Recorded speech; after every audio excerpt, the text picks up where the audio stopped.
ডাক্তারের কাছ থেকে আসছে।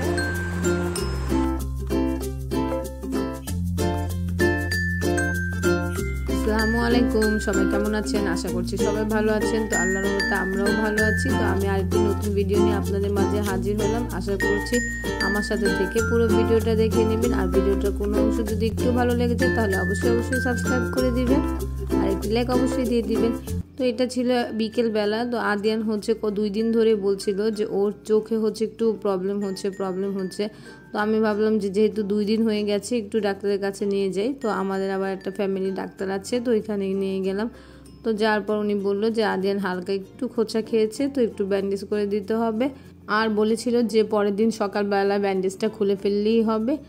তো ও আসলে বলতেও পারছিল না যে ওর মানে কি হয়েছে, ব্যথা পেয়েছে বা কিছু। ও এরকম বলতে না পারাতে 2 দিন হয়ে গেছে। ও যদি বলতে পারতো যে হ্যাঁ ও ব্যথা পেয়েছে তো সাথে সাথে নিয়ে যেতাম। আর এই তো এটা হচ্ছে পরের দিন সকালবেলায়। তো আদিয়ানের জন্য পরোটা ভেজে নিচ্ছিলাম, আনাইজার জন্য ওটস রান্না করে নিচ্ছিলাম যে ওরা খাবে। তো নাস্তা টাস্তা খাওয়া শেষ হলে আমি হচ্ছে ওর চোখের ব্যান্ডেজটা খুলে ফেলবো।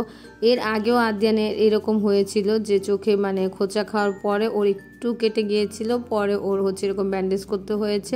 তো আমি ওকে বলেছি যে তুমি এমন কি করো যে খালি তোমার চোখে এরকম হয়। এ নিয়ে 3 বার হয়েছে। তো ও বলল যে আসলে এবার রেকর্ড হয়ে গেছে, কিন্তু এবার তো বলতেই পারে না যে ও চোখে কী হয়েছিল, কিন্তু ব্যথা তো লেগেছে কারণ ডাক্তার তো দেখেছে। তো এই তো আমি ব্যান্ডেজ খুলে নিচ্ছিলাম যে আজকে সকালে যেহেতু খুলতে বলছে, আর গতকালকে বিকেলে করেছিল, তো বিকেলে ডাক্তারের কাছে নিয়ে গিয়েছিলাম। তো এই তো আমি বললাম যে একটু আস্তে আস্তে খুলে ফেলো। তো হচ্ছে চোখ তো খুলে ফেলছে। এরপর আমি একটু পরিষ্কার করে ওকে হচ্ছে ড্রপ দিয়ে দিব। একটা ড্রপ দিয়েছে ডাক্তার, বলেছে যে 3-4 দিন দিতে, দিনে 3 বেলা। তো এই তো ড্রপটা দিয়ে দিলাম। আর যেহেতু আদিয়ানের হচ্ছে এই কয়েকদিন পরে একদম ফাইনাল এক্সাম, তো আমার খুব টেনশন হচ্ছিল এক একটা সময়ের জন্য। আর ও যেহেতু 6-এ পড়ে, এবার 7-এ উঠবে, তো এই জন্য খুবই একটু ভয় লাগছিল। কারণ যেহেতু আজকে ব্যান্ডেজ খুলেছি, তো আজকেও তো পড়তে পারবে না, মানে পড়লেও আরও পরে। তো গতকালকেও বিকেল থেকে একদমই পড়ালেখার করেনি, স্যারকেও মানা করে দিয়েছিলাম।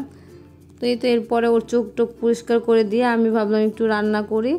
তা আমি হচ্ছে টক বসাচ্ছিলাম। লাস্ট ভিডিওতে যে টকটা দেখিয়েছিলাম সেটা ছিল টমেটো দিয়ে টক, টমেটো আর জলপাই। আর আজকে আমি বসিয়েছি হচ্ছে আম আর হচ্ছে মিষ্টি কুমড়া দিয়ে টক। আর ভাবলাম যে একটু লাউ তরকারি রান্না করি, কারণ যেহেতু আদিয়ান ওরা মুরগি মানে মাংসই বেশি পছন্দ করে। তো ভাবলাম যে একটু সবজিও থাক আবার মাংসও থাক, আর সামনে যেহেতু পরীক্ষা, তো সবজি টবজি খাওয়া একটু বেশি ভালো। আর যেই গরম পড়েছে, তো এই গরমেও সবজি খাওয়া অবশ্যই সবার দরকার। আর গরমে টক খেলে তো শরীর এমনিতেই ঠান্ডা থাকে। আর একদিকে হচ্ছে আমার হাজব্যান্ড হচ্ছে খরগোশগুলোকে একটুখানি খাঁচার মধ্যে ভরছিল, কারণ ওরা বড় হয়ে যাওয়ার পরে ওরা হচ্ছে পাতিলটা থেকে খালি বের হয়ে যেত। আর বের হয়ে যাওয়ার পর পায়ে পায়ে হাঁটে, তো কখন জানি পাড়া খেয়ে বসে। তো এই টেনশনে আমার আবার ভালো লাগছিল না। তো আমি এর জন্য বলেছি যে মানে একটু খাঁচার মধ্যে, আমার বাসায় খাঁচাটা ছিল, তো এটার মধ্যে ঢুকিয়ে ওদেরকে সুন্দর করে রেখে দিয়েছে।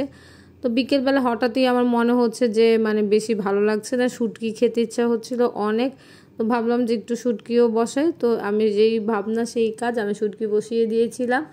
আর শুটকিটা আমার এত ঝাল খেতে ইচ্ছা হচ্ছিল যে মনে হয়েছিল অনেক ঝাল করে খাবো।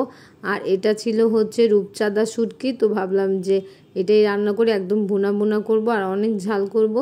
তো আমি হচ্ছে প্রথমে শুটকিটাকে ভেজে নিয়েছিলাম, ভেজে গরম পানি দিয়ে ভালো করে পরিষ্কার করে ধুয়ে দেন হচ্ছে তেলের মধ্যে পেঁয়াজ রসুন ভেজে তারপর শুটকিটাও ভেজে একটু নিয়েছি। এখন হচ্ছে একটু মরিচ দিয়ে আর হলুদ আর ধনিয়া দিয়ে ভালো মতো নেড়ে চেড়ে নিচ্ছিলাম, মানে আরও একটু ভেজে নিচ্ছিলাম। এখন পানি দিয়ে দিচ্ছি। তো এর তো এখন একটু কষাবো, ভালো মতো কষানো হয়ে গেলে এটার মধ্যে কাঁচামরিচ দিয়ে দিব। আর কারণ যেহেতু আমি অনেক ঝাল খাবো, এর জন্য শুকনো মরিচটা গুঁড়োটা একটু কম দিয়েছিলাম, কাঁচামরিচ অনেকগুলা দিব।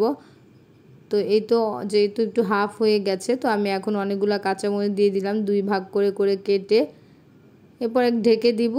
এই তো আমার শুটকি মোটামুটি হয়ে গেছে। তো আর একটু ভুনা করব, কারণ একটু একটু পানি থাকলে আবার খেতে তেমন ভালো লাগবে না।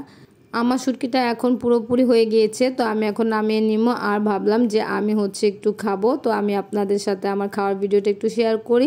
আর আদিয়ানের বাবার খাওয়া শেষ, তো আমি একদম শান্তি মতো বসেছি খেতে। অল্প একটু শুটকি নিয়েছি, অল্প একটু টক নিয়েছি আর অল্প একটু লাউ নিয়ে বসেছি। বাট আমি শুটকিটা দিয়েই হচ্ছে বেশিরভাগ ভাত খাওয়ার চেষ্টা করব, কারণ আমার খুবই ইচ্ছা করছিল একদম ঝাল করে শুটকি খাওয়ার। তো তবে শুটকিটা খুবই মজা হয়েছিল। আমার হাজব্যান্ডও বলেছে যে আসলে খুব মজা হয়েছে। আদিয়ানের যেহেতু সামনে ইয়ারলি ফাইনাল এক্সাম, তো আমি হয়তো বা আমার ভিডিও দিতে একটু লেট হতে পারে, তো আপনারা কিছু মনে করবেন না, আপনারা আমার পাশেই থাকবেন। একদিন দুদিন লেট হলেও কোনো সমস্যা নেই আশা করছি। আর আমার পাশে থেকে সবসময় পুরো ভিডিওটা দেখে নেবেন। আর কোনো অংশ যদি একটুও ভালো লেগে যায় তাহলে অবশ্যই লাইক দিয়ে সাবস্ক্রাইব করে দিবেন। আপনাদের সাপোর্ট আমার অনেক প্রয়োজন। তো আমি এখন এবার একটু লাউ নিয়ে নিচ্ছি, কারণ যেহেতু অনেক গরম পড়েছে, আমার ভাতের পরিমাণ খুবই কম ছিল, বাট আমি লাউ খাবো অনেকগুলা। আর লাউর মধ্যে এরকম টক দিয়ে খেতে আরও বেশি মজা লাগে। তো আজকে আমি আমার ভিডিওটা বড় করব না। আল্লাহ হাফেজ, আসসালামু আলাইকুম।